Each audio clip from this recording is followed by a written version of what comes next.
नमस्कार दोस्तों, हमारे बिहार राज्य के नए सीएम सम्राट चौधरी जी बन चुके हैं।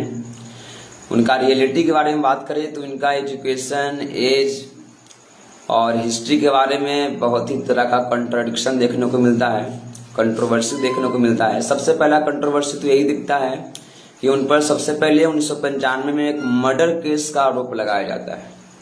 मर्डर केस किसका? तारापुर केस में, जो तारापुर मामला हुआ था, केस नंबर 44/1995 में इनका भी नाम आता है, जिसमें 7 लोगों की मृत्यु हुई थी।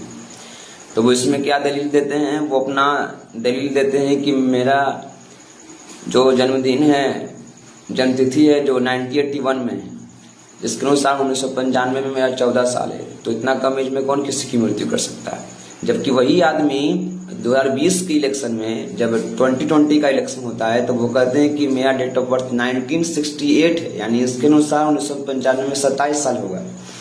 यानी इन्होंने अपना जन्मतिथि को 2 बार बोल दिया, एक 1981 बोल दिए बचने के लिए और दूसरा में 1968 बोल दिए। लेकिन कोर्ट ने इसको समझ लिया। कोर्ट ने फिर भी इनके सारे आरोप को मना कर दिया गया, इनको अपराध मुक्त कर दिया गया 1997 और 1998 में। इसके अलावा एजुकेशनल क्वालिफिकेशन में भी यही हाल है। वो कहते हैं कि मैं डॉक्टरेट का डिग्री लिया हुआ हूँ, यहाँ तक कि उनके क्लास 10 के पास का भी कोई सबूत नहीं मिलता है। अनक्लियर है कि वो क्लास 10 भी पास किए हैं कि नहीं किए हैं। वो कहते हैं कि हम डॉक्टरेट का डिग्री लिए हुए हैं। उन पर एक और भी आरोप लगाया जाता है कि वो इलेक्शन के दौरान वो फॉल्स इंफॉर्मेशन फैलाते हैं अपने क्वालिफिकेशन के बारे में।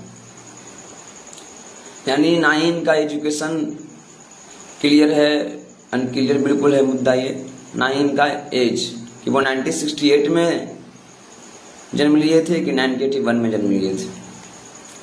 उसके बाद आते हैं इनके पॉलिटिकल जर्नी के बारे में। तो इनका पॉलिटिकल जर्नी शुरू होता है आरजेडी के साथ 1990 में। सोच लीजिए, 1990 में कोई बच्चा जो 1981 में जन्म लेगा, क्या 9 साल में वो कोई पॉलिटिकल पार्टी ज्वाइन कर लेगा? यानी ये बात तो बिल्कुल गलत है। यहाँ पर इनका जन्म 1968 में ही होता है, अगर इसके अकॉर्डिंग बात करें तो सबसे पहले वो राष्ट्रीय जनता दल के सेवक थे। उसके बाद वो जेडीयू में शामिल हो गए, जनता दल यूनाइटेड और हिंदुस्तान अवामी मोर्चा, और लास्ट में वो बीजेपी में ज्वाइन हो गए। अभी फिलहाल वो हमारे बिहार राज्य के मुख्यमंत्री बने हुए हैं। धन्यवाद।